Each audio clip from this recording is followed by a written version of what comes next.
दोस्तों, दुनिया का सबसे मुश्किल काम परदेश में जिंदगी गुजारना है। ये चंद पैसों की खातिर लोगों की जवानियां खा गया। माओ के बेटे उनकी नजर हो गए। बच्चे अपने बाप की मोहब्बत को तरसते रहे। बहनें अपने भाइयों की आफियत की दुआएं मांगती रही, मगर परदेशियों की जिंदगी ना बदली। मजबूरियां इंसान को बहुत कुछ करने पर मजबूर कर देती हैं। इंसान बड़े से बड़े खतरों से भी नहीं घबराता, वो ऐसे हालात से गुजर जाता है जिसके बारे में इंसान तस्वर भी नहीं कर सकता। आज की इस वीडियो में हम सऊदी अरब में काम करने वाले एक ऐसे पाकिस्तानी पठान के बारे में बताने जा रहे हैं जिसका कफील उसे तनख्वाह नहीं देता था। उसके बच्चे पाकिस्तान में फाके करते, उसकी बीवी को लोगों के घरों में काम करना पड़ता।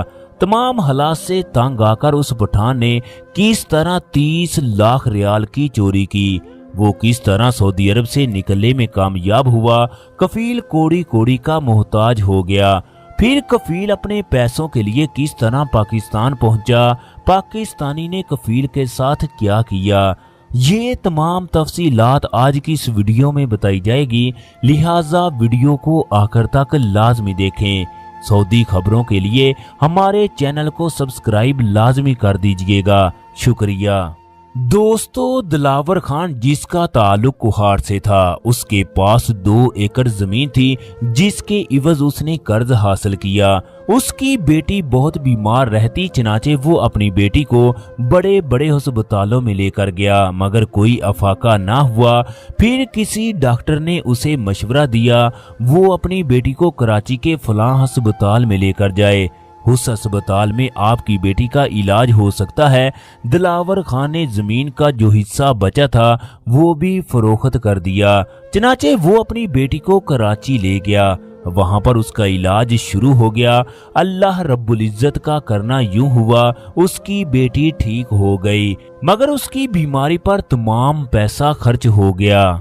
दोस्तों, दिलावर खान पाई पाई का मोहताज हो गया। वो कुछ अरसा पेशावर कोहाट में मेहनत मजदूरी करता रहा, मगर उसके घर के हालात ना बदले। उसकी एक ही बेटी थी जिससे वो इंतहाई प्यार करता। वो अपनी बीवी और बेटी को अच्छी जिंदगी देना चाहता था, चनाचे उसने 2 साल तक सऊदी अरब के वीजे के पैसे इकट्ठे किए, एक एजेंसी से आजाद वीजा हासिल किया और सऊदी अरब चला गया। सऊदी अरब में जाकर उसको जिन मुश्किलात का सामना करना पड़ा वो सुनकर इंसान की रूह कांप जाती है। वो कसीम में एक सऊदी के पास ड्राइवर के वीजे पर काम करने लगा। दिलावर खान को अरबी नहीं आती थी, लिहाजा कफील बात बात पर उससे बुरा सलूक करता। उससे कहता कि तुम पाकिस्तान से यहाँ क्या लेने के लिए आए हो, तुम्हें एक बात को कई बार समझाना पड़ता है। कभी कहता मैं तुम्हें खरूज लगवाकर वापस भेजूंगा, कभी कहता मैं तनख्वाह नहीं दूंगा। दिलावर खान दिन रात कफील की बातें सुनता। 2 महीने के बाद उसे कफील की बातों की समझ आने लगी, मगर इस 2 महीने के दौरान उसने अपना रवैया ना बदला। अब कफील ने उसको तनख्वाह देना बंद कर दी।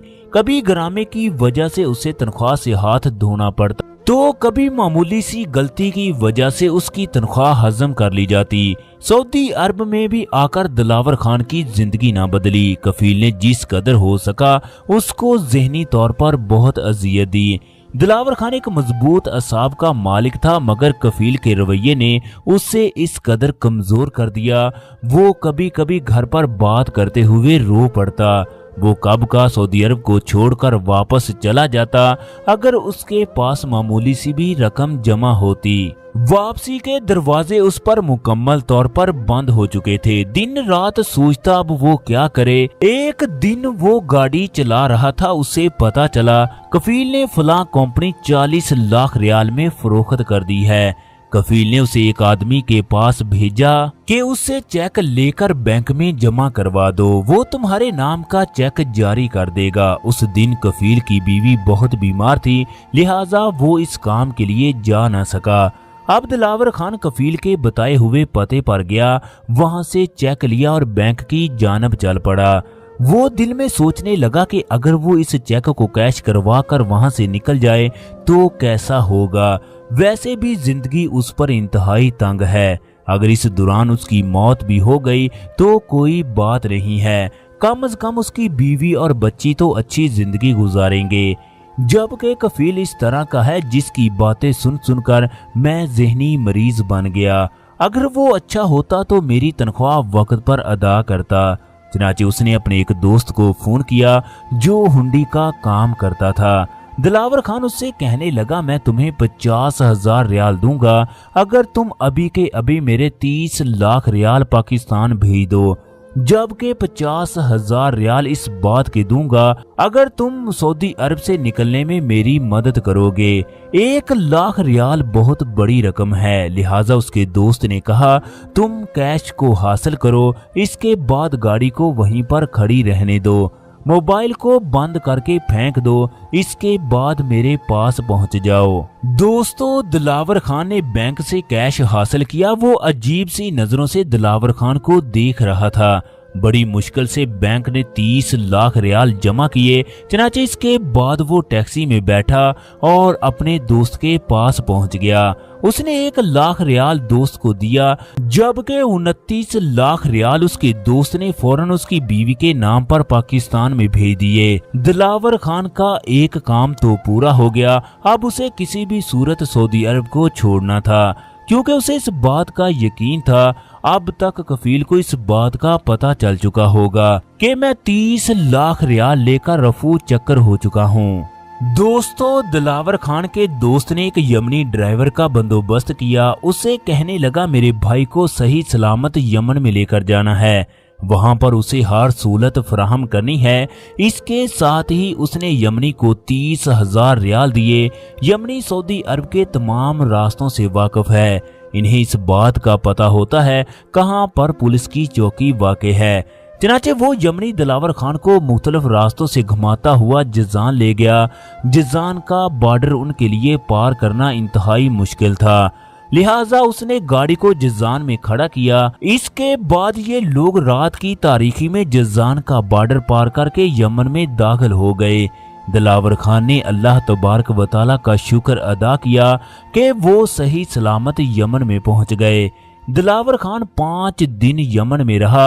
वहां से पाकिस्तान के लिए शिप जाते हैं। चनाचे दिलावर खान के दोस्त ने उसे शिप की डिटेल बताई। मैंने उनसे बात कर ली है, इन्होंने 5,000 रियाल मांगा है, मैंने इन्हें दे दिया है, लिहाजा अब तुम इसमें बैठकर यमन से पाकिस्तान पहुंच जाओ। दिलावर खान यमन से कराची, इसके बाद अपने इलाके कोहाट में पहुंच गया। कफील की जिंदगी भर की कमाई खाक में मिल गई। उसने दिलावर खान को बहुत ढूंढने की कोशिश की, मगर वो उसे ना मिला। चनाचे 5 महीने के बाद कफील सऊदी अरब से पाकिस्तान पहुंच गया। वो उसके इलाके में गया। उसने देखा इलाके में एक बहुत बड़ा बंगला बन रहा है। चनाचे उसने वहां के चौकीदार से पूछा। चौकीदार अंदर गया, जो दिलावर खान को कहने लगा मालिक बाहर कोई इंग्लिश में आपका नाम ले रहा है। दिलावर खान ने बाहर आकर देखा तो वो उसका कफील था। दिलावर खान कफील को अंदर ले गया, उसे बेहतरीन खाना खिलाया। इसके बाद उसे कहने लगा मुझे यकीन था कि तुम एक दिन जरूर आओगे, मगर तुम्हें अब यहाँ से कुछ नहीं मिलेगा। तुमने मुझे कई महीनों की तनख्वाह नहीं दी, मेरे साथ क्या कुछ नहीं किया। तुम हमारे मेहमान हो, वरना मैं तुम्हारे साथ बहुत बुरा करता। इसके बाद दिलावर खान ने अपने ड्राइवर को कहा सऊदी को पेशावर एयरपोर्ट छोड़ कर आओ। फिर उसे कहने लगा कि मैंने वो दिन किस तरह गुजारे ये मैं जानता हूँ या मेरा खुदा जानता है। दोस्तों, इस तरह की हजारों मुश्किलात परदेश में रहने वालों को सहनी पड़ती हैं। अल्लाह तबारक व तआला से दुआ है अल्लाह रब्बुल इज़्ज़त तमाम परदेशियों की हिफाजत फरमाए और उन्हें रिज़्क़े हलाल कमाने की तौफीक अता फरमाए। आमीन।